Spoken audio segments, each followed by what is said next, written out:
السلام عليكم ورحمة الله وبركاته. مرحبا بكم جميعا.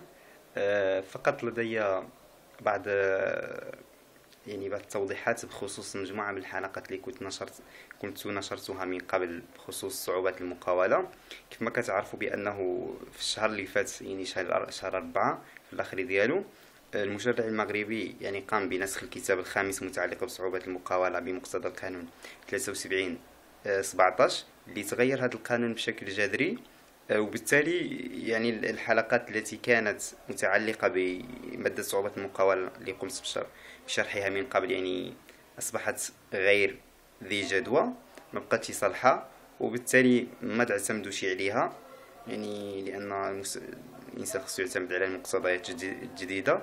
وبالتالي غنحاولوا إن شاء الله مستقبلا بإذن الله عز وجل، بفضل الدعم ديالكم والدعوات ديالكم بإذن الله عز وجل، أننا نشرحوا القانون 73 17 اللي نسخ الكتاب الخامس بصعوبات المقاولة.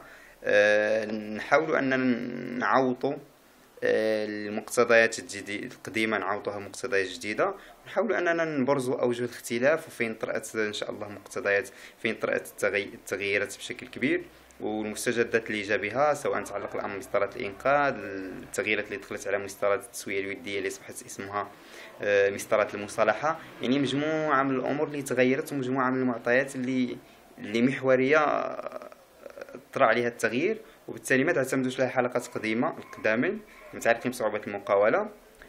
ما عادش نحذفوهم لسبب واحد، هو أنه تعذبنا فيهم ونجزناهم بشكل من قبل، بشكل خدينا واحد الوقت كبير باش نجزناهم، وبالتالي واحد الحاجه اللي هي منتوج اللي خدم لنا مجهود كبير باش نجزناه، وبالتالي ما يمكنناش نمسحوهم. ان شاء الله نكونوا عند حسن الظن ديالكم، ونحاول اننا نعدل لكم حلقات جديده تتماشى المعطيات الجديده ان شاء الله. والسلام عليكم ورحمه الله وبركاته.